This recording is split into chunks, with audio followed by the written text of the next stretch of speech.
consider the connection in my life as a very interesting blessing, full of mystery and wonder.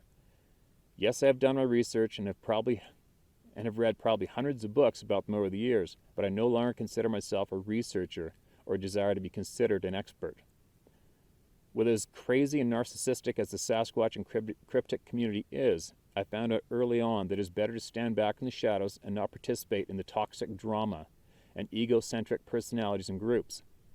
People who are Sasquatch hunters or who are in Bigfoot groups and do field expeditions and research wonder why they don't have any meaningful encounters with them.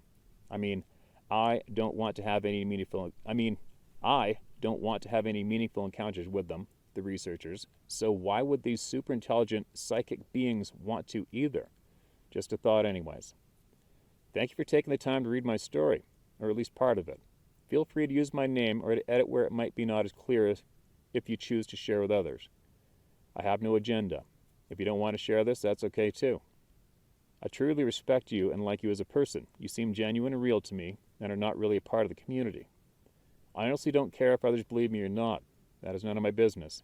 I just think this is important to share all the information to the world instead of trying to sanitize it to fit some agenda or ideology, like Sasquatch being an ape.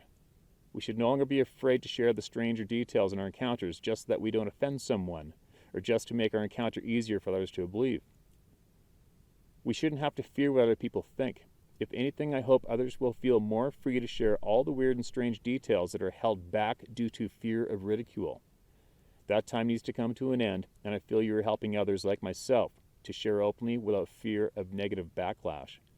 Thank you again for the work you are doing. May you be blessed in all that you do, John Blatt.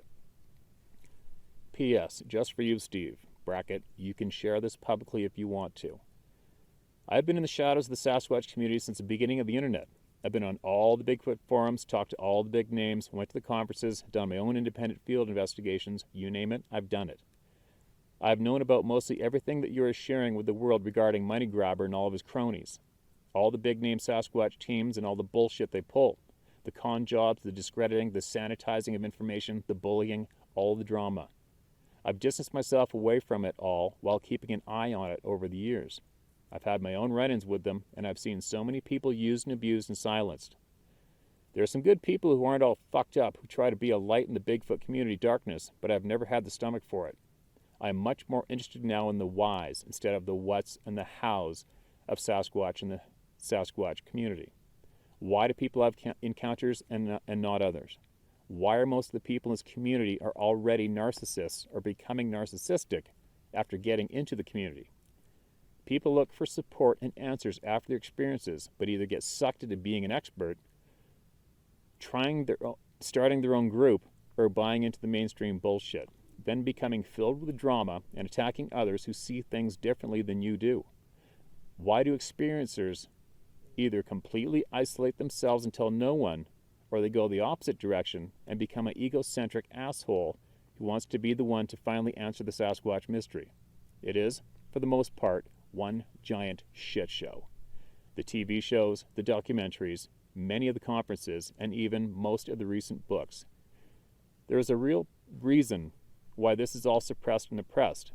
I think there are definitely forces at work that seek to make Bigfoot researchers and experiencers and the Bigfoot community as a whole to fill it with drama, lies, misinformation, disinformation, and in some ways consume people's lives.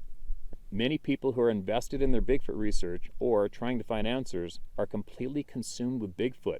It becomes everything to them. They live it, breathe it. I've seen people lose their minds, their bank accounts, their jobs, and their families, everything, to finding Bigfoot.